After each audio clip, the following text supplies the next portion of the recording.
Olá, meus amigos, irmãos em Cristo. Nosso Caminhando Juntos está de volta nesse espaço que é muito especial para nós refletirmos e meditarmos na Palavra de Deus. Caminhando Juntos também tem o propósito de mostrar o quanto é bom caminharmos juntos no mesmo caminho, na mesma direção, no mesmo alvo, que é a coroa da vida eterna. E enquanto caminhamos, enquanto nos dirigimos para aquilo que já está conquistado para nós, porque Cristo conquistou, temos o privilégio de participar dessa missão que não é minha, não é tua, não é da igreja, mas é a missão de Deus, que Ele confiou à igreja, confiou a mim, a você e a todos nós, de levar esse doce evangelho para as pessoas. Hoje nós queremos meditar sobre o tema Juntos Contando os Preciosos Dias. Juntos contando os preciosos dias. E o texto que fundamenta a nossa reflexão é o Salmo número 90, que é o Salmo que foi lido no 25º domingo no período de Pentecostes. Quem esteve no culto, no 25º domingo, deve ter acompanhado a leitura do Salmo número 90. E eu destaco o versículo 12, onde está escrito: ensina-nos a contar os nossos dias, para que alcancemos coração sábio. Vou repetir. Ensina-nos a contar os nossos dias para que alcancemos coração sábio. Salmo número 90, queridos irmãos, é uma oração de Moisés, o homem de Deus. E o Salmo número 90, ele primeiramente fala sobre Deus. E fala que Deus é eterno. No início diz assim: Senhor, Tu tens sido o nosso refúgio de geração em geração. E escuta bem agora: antes que os montes nascessem e se formassem a terra e o mundo, de eternidade a eternidade, Tu és Deus. De eternidade a eternidade, Tu és Deus. Essa é uma afirmação categórica. Essa é uma verdade absoluta, inegável, inquestionável nas Sagradas Escrituras. Deus é eterno. Nós vamos encontrar muitas passagens bíblicas que enfatizam essa verdade. Por exemplo, no Apocalipse nós vamos ver passagens que falam sobre Jesus, ou que falam sobre Jesus, dizendo que Ele é o Alfa e o Ômega. É uma forma simbólica, metafórica, para se referir à eternidade do Filho. Aquele que era, que é e que há de ser, né? O primeiro, o princípio e o fim, né? E assim, o alfa e o ômega, e várias figuras, né? Várias metáforas que falam sobre a eternidade do Cristo, do Filho, né? E nós vamos encontrar também muitas passagens que falam de que o Deus triuno, Pai, Filho e Espírito Santo, é eterno. Ou seja, Ele sempre existiu, Ele existe e Ele sempre existirá. Essa é uma verdade inquestionável. Em contrapartida, esse salmo também fala da situação do ser humano, dizendo que o ser humano é como uma relva que floresce de madrugada e à tarde murcha e seca. Então, nós somos colocados em contraposição ao Deus eterno. Nós somos como uma plantinha que de manhã cedo nasce e cresce, ao meio-dia ela murcha e seca. Ou, aqui também é dito que, nesse salmo, que nós somos como um breve pensamento. A nossa passagem aqui por este mundo é como um breve pensamento. Observe, meu irmão, como um pensamento passa rápido em nossa mente. Essa é a imagem, essa é a metáfora utilizada para se referir à nossa transitoriedade, ao nosso curto período de tempo que nós permanecemos aqui neste mundo. E aqui diz também que a nossa vida sobe aos 70 anos, ou, em havendo vigor, aos 80 anos. E neste caso, o melhor que nós podemos esperar é canseira e enfado. Isso está escrito no versículo 10 aqui. Os dias da nossa vida sobem a 70 anos, ou, em havendo vigor, a 80. E neste caso, o melhor deles é canseira e enfado. E o final do versículo 10 diz assim: porque tudo passa rapidamente e nós voamos. Então, são muitas figuras, muitas metáforas utilizadas aqui para mostrar que a nossa passagem aqui neste mundo é muito rápida. O nosso tempo aqui neste mundo é muito curto. A nossa transitoriedade, ela é algo muito, muito forte, muito clara nesse texto. Então, veja, nós temos essas duas realidades. Deus é eterno e nós, de uma vida, de uma existência muito, mas muito curta aqui neste mundo. Precisamos lembrar que quando Deus nos criou, Ele não nos criou para uma curta duração, para uma curta, uma pequena, uma rápida, uma momentânea passagem aqui nesse mundo. Ele nos criou para sermos eternos. Por isso mesmo que Ele plantou um jardim e colocou nossos pais lá para isso. E lá dentro do jardim, Ele deu a ordem ao ser humano, que fosse fecundo, que se multiplicasse, que enchesse a terra. Porque o desejo de Deus é que todo ser humano nascesse na sua presença e permanecesse com Ele eternamente, para sempre, assim como Ele é eterno, assim como Ele vive para sempre. Mas aí nós conhecemos a história, né, irmãos? Entrou o pecado no mundo e com o pecado veio a morte. E o pecado causado pelo ser humano, que nós não podemos atribuir nenhuma culpa, nenhuma responsabilidade a Deus, mas unicamente ao ser humano, que fez uso errado da sua liberdade, do seu direito de escolha e escolheu o caminho que desobedecia a Deus. Mas aí a gente também conhece, graças ao bondoso Deus, a gente conhece também a boa notícia de que Deus providenciou uma maneira de trazer o ser humano de volta. É o que está escrito lá em Gênesis 3,15, quando promete um Messias, o descendente da mulher, aquele que iria derrotar Satanás e queria trazer o ser humano de volta para Deus. Né? E sabemos que Jesus realizou cumpriu essa promessa e realizou essa obra. Então veja, o Deus eterno nos criou para sermos eternos, nós pecamos e nos tornamos mortais, porque o salário do pecado é a morte, a alma que pecar, essa morrerá.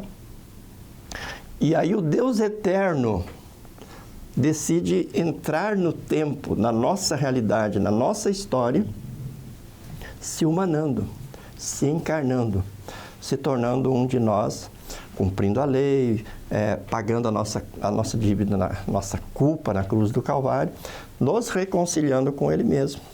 Como diz o apóstolo Paulo, deixando conosco o ministério da reconciliação. A missão da igreja, proclamando a palavra, oferecendo o batismo, a Santa Ceia, anunciando a palavra, ministrando o ofício das chaves, é levar às pessoas aquilo que Jesus conquistou, que é a reconciliação. O ministério que está com a igreja é o ministério da reconciliação, porque à medida em que as pessoas recebem a fé, reconhecem seus pecados, né, elas têm o perdão e são reconciliadas com Deus. E para que reconciliadas? Para que, passada essa curta jornada, essa rápida passagem aqui neste mundo, o ser humano esteja novamente com Deus nos céus. E aí o Deus eterno terá novamente consigo a coroa da criação, a menina dos seus olhos, o ser humano.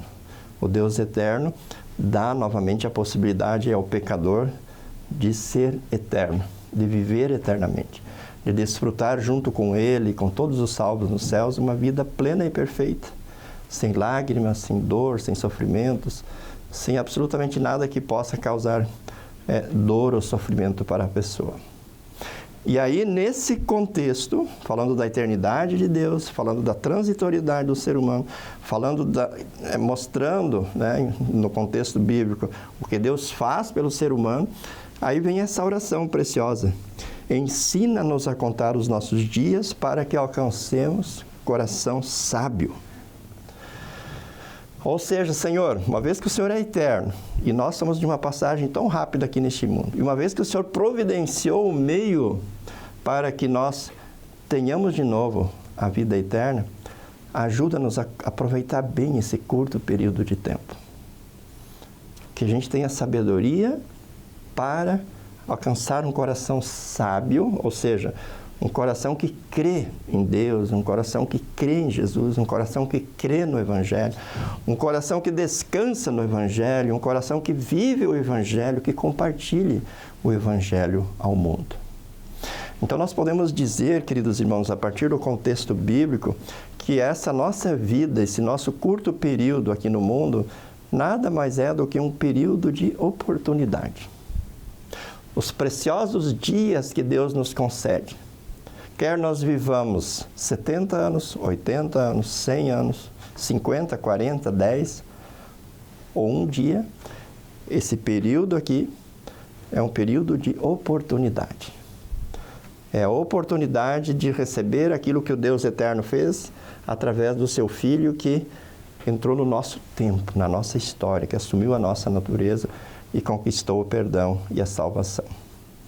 Então eu posso dizer para você, querido irmão, sem sombra de dúvida, sem medo de errar, que se uma pessoa nasce aqui neste mundo, ou se uma pessoa nascer e ela vier com todas as limitações que um ser humano possa ter, com todas as enfermidades, com todos os problemas, com todas as dores, se ela recebeu o batismo e foi levada à comunhão com Jesus, mesmo que ela viva apenas 5 minutos, valeu a pena ter nascido.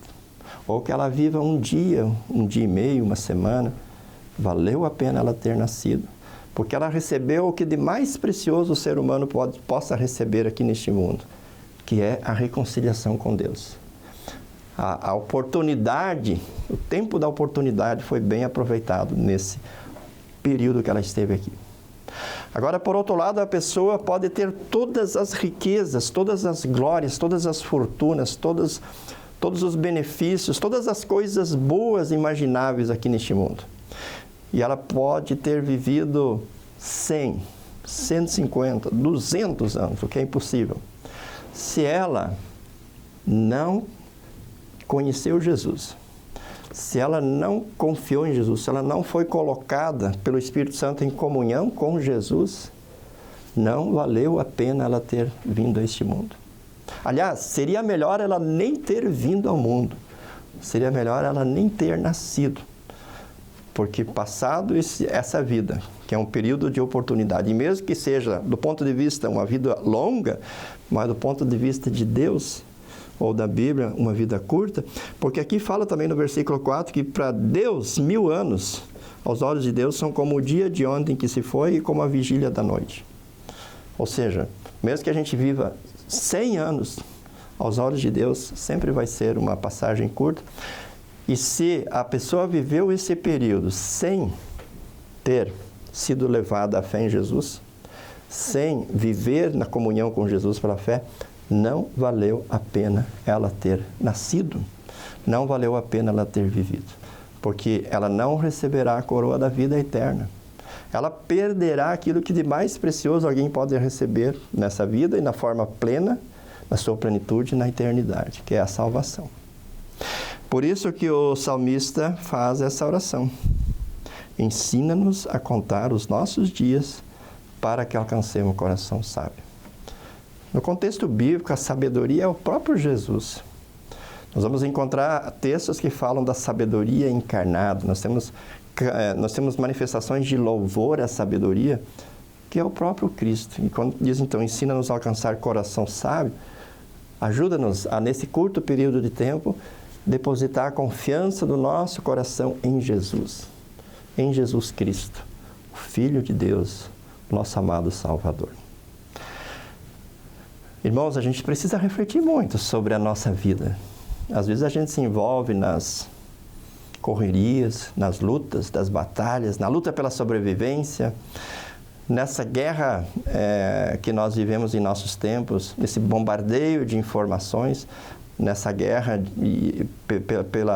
pela sobrevivência e pelo poder e pelo domínio e por poder estar presente e se manifestar em todas as coisas, né? Nós nos envolvemos tanto nisso que acabamos esquecendo disso. Às vezes acabamos nos esquecendo disso, melhor dizendo, e acabamos vivendo como se nós fôssemos permanecer para sempre aqui, como se aqui fosse a nossa morada definitiva, a nossa morada permanente. Não, diz o apóstolo Paulo. a morada está nos céus.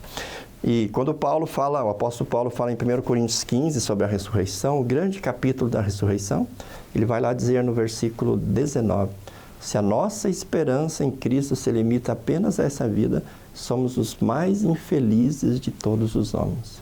Mesmo como cristãos, se nós focar para esse mundo e esquecer da eternidade, nós vamos ser, diz o apóstolo Paulo, os mais infelizes de todos os homens. Então nós precisamos ter essa visão da transitoriedade da nossa vida, do curto período de tempo que nós vamos estar aqui neste mundo. E a melhor forma de aproveitar esse período é estar em comunhão com Jesus. E aí nós precisamos estabelecer prioridades. Tem coisas que nós não vamos conseguir fazer. Tem coisas que não são tão importantes como muitas vezes nós achamos que são importantes. Há coisas que não há necessidade de nós dedicarmos tanto tempo, tanto esforço, tanta atenção, tanto empenho, porque elas se limitam também a esse período de transitoriedade. Mas tem coisas que são importantes. Jesus dá uma aula sobre isso quando ele diz, busquem em primeiro lugar o reino de Deus e a sua justiça, e todas as outras coisas vos serão acrescentadas. E o apóstolo Paulo diz, pense nas coisas lá do alto, não nas que são aqui na terra, da terra. Pense naquelas que são dos céus, onde Cristo está sentado à direita do Todo-Poderoso Deus. E para terminar, então, eu lembro ainda as palavras do Evangelho desse 25º domingo, Mateus 25, 14 a 30, é a parábola dos talentos, onde um rei, antes de viajar, distribuiu talentos aos seus servos. E 2 deles investiram esses talentos, negociaram, trabalharam com esses talentos e puderam apresentar um resultado positivo para o seu rei. E o seu rei disse, muito bem, servos bons e fiéis. Vocês foram fiéis no pouco, sobre o muito colocarei vocês. Mas um servo que tinha ganhado um denário, um talento, ele escondeu esse talento e disse, Senhor, eu sei que o Senhor é um homem justo, que o Senhor colhe onde não plantou, então eu escondi o seu talento, enterrei e agora está aqui o que lhe pertence. E o Senhor disse, servo malvado, seu miserável, sabendo que eu sou um homem justo, sabendo que eu colho onde não plantei, por que pelo menos então não colocou o meu talento no banco e agora você me devolveria ele com juro? E essa parábola dos talentos, ela é utilizada pelos estudiosos, pelos teólogos, para fundamentar a mordomia do Evangelho. Esse talento, o principal dom, a principal bênção, a principal dádiva que eu e você recebemos é o Evangelho. A boa notícia de que em Cristo nós somos reconciliados com Deus e, passada essa curta existência aqui neste mundo, pela fé em Cristo Jesus, nós vamos receber a coroa da vida eterna. E esse é um talento que nós não podemos ficar só para nós. Nós não podemos usufruir dele egoisticamente. Ele precisa chegar às outras pessoas. Ele precisa chegar às pessoas da nossa rua, do nosso bairro, da nossa cidade. Precisa chegar nos outros continentes, ele precisa chegar até os confins da terra, conforme Jesus disse, né? Pregar o Evangelho a todas as criaturas e fazer discípulos de todas as nações, enfim, muitas passagens bíblicas. Então, a prioridade é estar em comunhão com Jesus e, em Jesus, compartilhar essa obra. Compartilhar essa boa notícia de que na obra de Jesus há salvação. E o convite que eu quero fazer para você é que você, nesse finalzinho de ano litúrgico, próximo domingo, ou esse domingo é o último domingo do ano da igreja, e no próximo domingo já começa um novo período de Advento. E agora a gente reflete muito sobre o fim dos tempos, de que tudo passa, de que haverá o fim deste mundo, de que haverá um novo céu e uma nova terra, e de que os que não creem serão condenados, infelizmente, e os que creem em Jesus terão a vida eterna. Reflita sobre isso, aproxime-se mais da palavra de Deus, aproxime-se mais desse bondoso Deus que é eterno e quer dar essa eternidade para você. Viva nessa perspectiva, nessa esperança e aproveite esse curto tempo que você tem para, junto com a sua congregação, junto com toda a igreja, junto com todos os cristãos, compartilhar essa mensagem com o mundo. Deus abençoe você, Deus abençoe sua família, um forte abraço e até o nosso próximo programa. Tchau, tchau. Fiquem com Deus.